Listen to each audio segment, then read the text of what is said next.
మీకందరికీ తెలుసు, చైత్రమాస శుక్ల పక్షంలో వచ్చేటటువంటి నవమికి శ్రీరామ నవమి.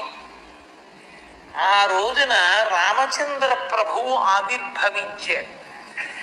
రామచంద్ర ప్రభువు ఆవిర్భవించినది శంకర భగవత్పాదాచార్య స్వామి వారు కూడా రామచంద్రమూర్తిలాగే. అందుకే 5 గ్రహాలు ఉచ్చస్థితిలో ఉండగా మిట్ట మధ్యాహ్నం వేళ మహానుభావుడు ఈ లోకంలో ఆవిర్భవించాడు. అందుకే ఆయన పుట్టినది సూర్యవంశం, పెట్టుకున్నది రామచంద్రమూర్తి అంటారు. రామచంద్రమూర్తి అన్న పేరు యథార్థంగా వశిష్ఠుడు పెట్టింది కాదు, రామ అని ఉంచాడు. మరి రామచంద్ర ఎక్కడి నుంచి వచ్చింది అంటే, రామచంద్ర ప్రభువు జన్మించిన తరువాత చంద్రుడు లేడు. ఎందుకని మిట్ట మధ్యాహ్నం పుట్టాడు. సూర్యుడు సహస్ర నేత్రములతో చూశాడు. అమ్మా ఇలవలతిలో కూడా పుట్టాడు మహానుభావుడు, చూసుకున్నాడు, సంతోషపడతాడు. నా వంశంలో పుట్టాడు, సూర్యవంశంలో పుట్టాడు. పొంగిపోయాడు సూర్యనారాయణ పుట్టి. చీకటి సూర్యాస్తమేమైంది, చంద్రుడు వచ్చాడు. చాలా కందుల నీరు పెట్టుకుని కందుల నీరు తుడుచుకుంటూ కనబడ్డాడు. ఏమలా ఉన్నావు అని. పుట్టినది మిట్ట మధ్యాహ్నం, పుట్టింది సూర్యవంశంలో, నా స్పర్శే ఉంది, నేనెందుకు పనికి వచ్చానన్నాడు. బెంగ పెట్టుకోకు, నేను సూర్యవంశంలో పుట్టినా, నేను పగలు పుట్టినా, మధ్యాహ్నం పుట్టినా, నీ పేరు నా పేరుతో కలిపి శ్రీరామచంద్రమూర్తి అంటారు లోకమంతా అన్నాడు. అందుకే మన రామచంద్రమూర్తి రామచంద్రమూర్తి అంట.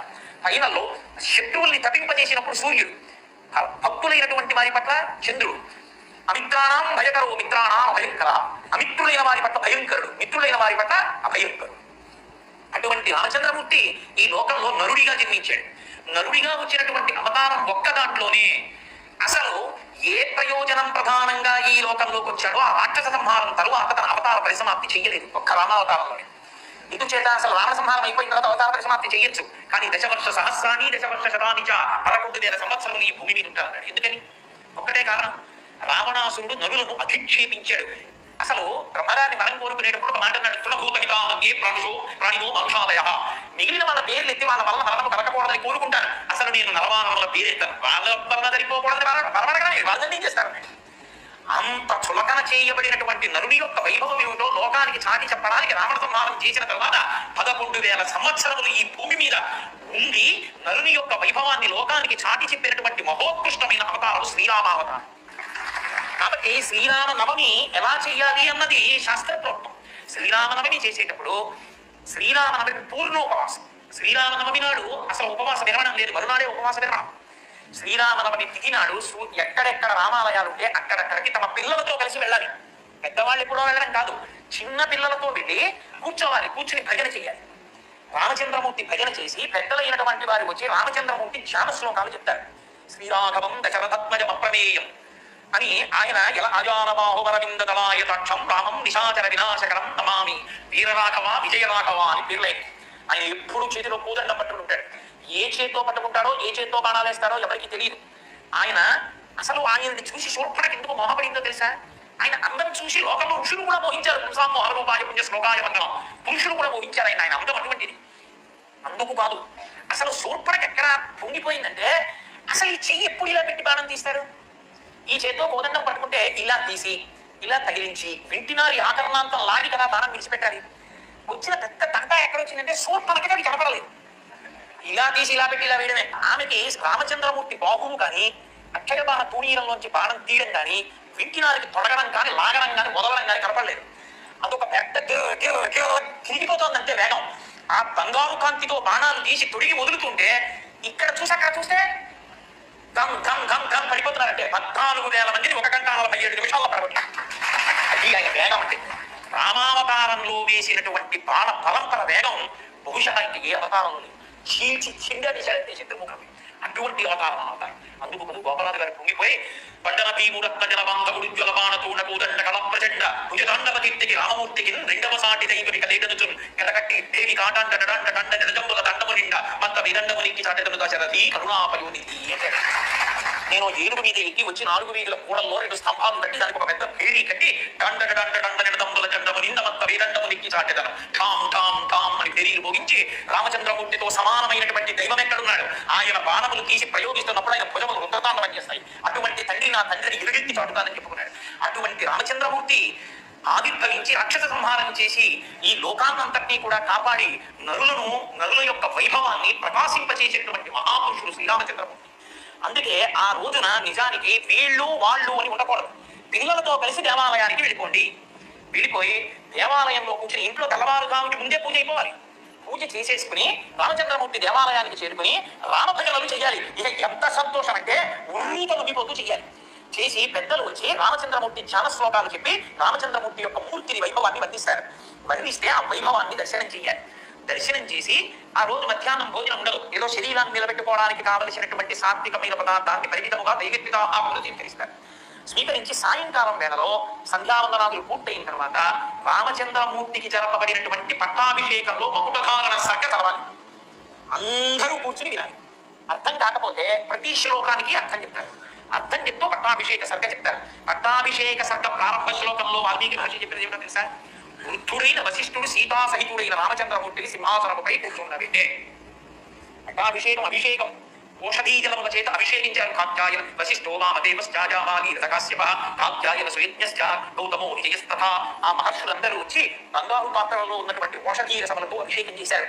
ఈ లోకంలో ఆవాహన చేయబడినటువంటి జలములు కాని లేదా ముందుగా తీసుకొచ్చి దాచి పట్టాభిషేకంలో వాడిన నదీ జలాలు కానీ వాడబడకుండా రేపు పట్టాభిషేకం అంటే ఇవాళ రాత్రి 4 సముద్రముల యొక్క జలములు 500 నదుల జలములు తేపై అభిషేకము చేయబడినటువంటి పట్టాభిషేకములు పొందిన ఏకైక ప్రభువు శ్రీరామచంద్ర ప్రభు.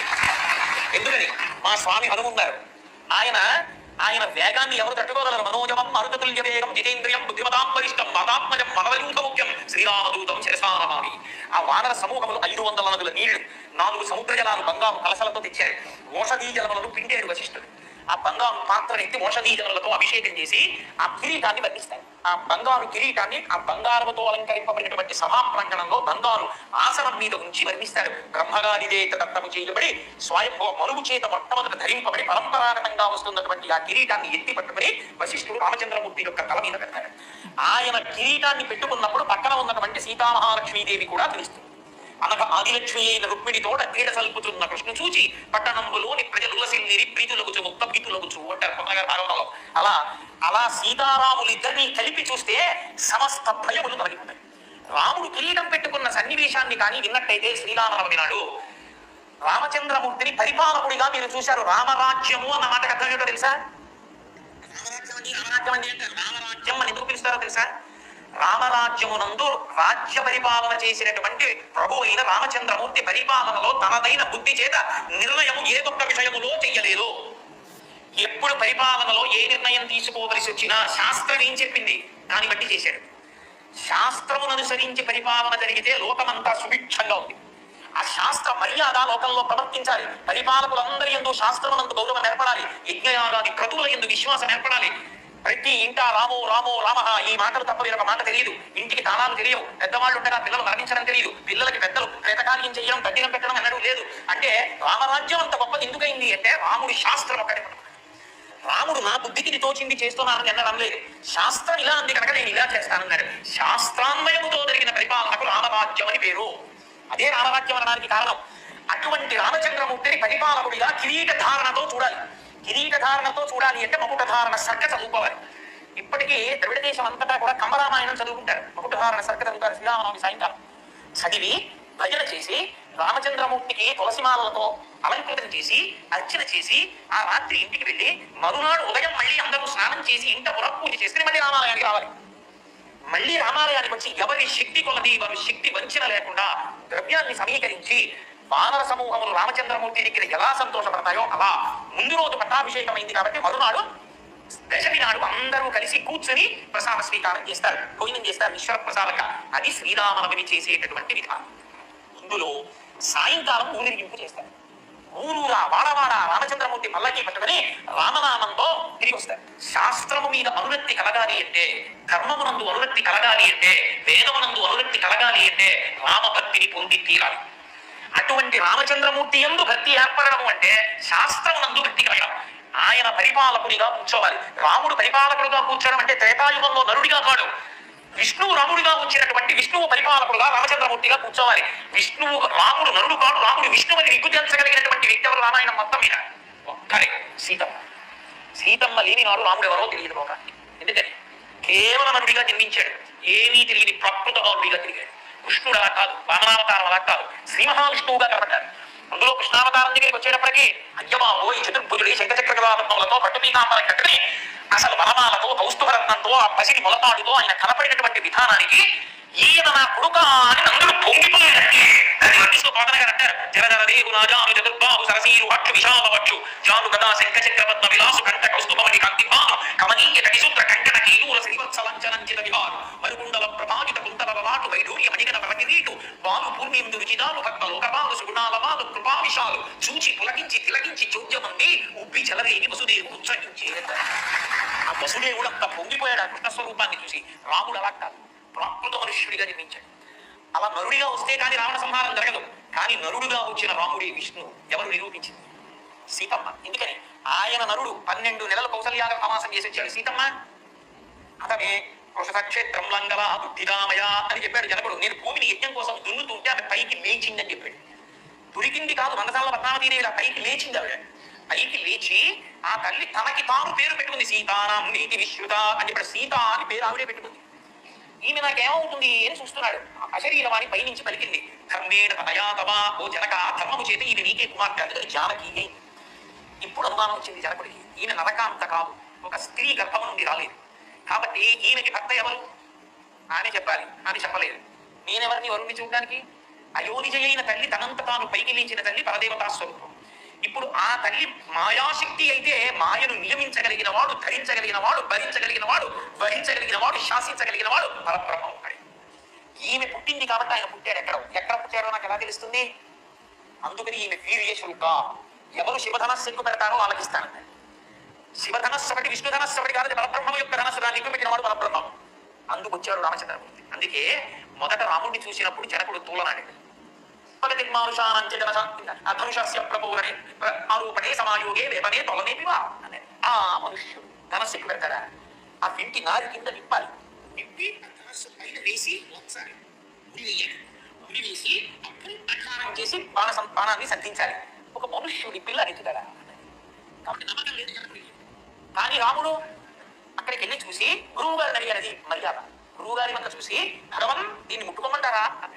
శుభభూయా ముట్టుకోరా. అసలు అందుకే తీసుకొచ్చాను, పైకాడు విశ్వామిత్రుడు. ఎందుకని? దానికి రహస్యం ఉంది మళ్ళీ, అందుకే చెప్పడం. ఇప్పుడు ఆయన ఏం చేశాడు? ధనస్సు పటాలను పైకెత్తి వింటినాది విప్పి పైకి తొడిగి ముంచాడు. విరిగిపోయి కళ్ళు భంగం అయిపోయి. ఇప్పుడు రాముడు, అక్షరుడు, విశ్వామిత్రుడు, జనకుడు నలుగురే ఉన్నారు. తెలియదు. ఇది చూశాడు జనకుడు. అత్యద్భుతం అతించ అతత్కిత విధమ్య అంటే అత్యద్భుతం. అద్భుతం అంటే పరమాత్మ, ఆత్మకి పర్యాయం అద్భుతం. ఓ నేను పరమాత్మ ఎక్కడో పుట్టాడనుకున్నాను, ఈ పిల్లాడే అనమాట. ఇది ఆయన సంతోషం. అందుకే జనకానాం కులే కీర్తిమ్మ హరించది వేసుక అన్నాడు. జనకుల కీర్తి పెంచింది నా తల్లి సీతమ్మ అన్నాడు. పరబ్రహ్మాన్ని తెచ్చి నా కదుల ముందు నిల్చోబెట్టింది. ఇప్పుడు నాకు అర్థమైంది. ఇప్పుడు సీతా కళ్యాణం చేస్తానన్నాడు. గబగబా బంగారు పాత్రతో నీళ్లు తెచ్చి రాముడి చేతిలో పోస్తున్నాడు. పిల్లని గ్రహించదు. ఆయన అన్నాడు, దీయమానం నతుత ప్రతిజగ్రాహ రాఘవ అయోధ్యాధిపతే ప్రభో అభిజ్ఞాయపి దుశ్చంద. ఇది నువ్వు నేర్చుకోవడం. నాకు భార్యగా ఎవరు ఉండాలో నిర్ణయించవలసిన వాడు నా తండ్రి దశరథ మహారాజు చెప్పాలి విశ్వామిత్రుడు. నా తండ్రి దశరథ మహారాజు గారు ఈ పిల్లలు పెళ్లి చేసుకున్నారు. అంతేగాని నువ్వు ఇచ్చేస్తే నేను బుక్ చేసుకోవాలగా. మా నాన్నగారు నిర్ణయించాలి. అది మర్యాద. ఇంటికి కోడలుగా ఎవరు రావాలో నిర్ణయించవలసిన వాడు తండ్రి. కొడుకు తానే వెతుక్కుంటే తండ్రి కీర్తి ఎందుకు కాలిపోవడానికే?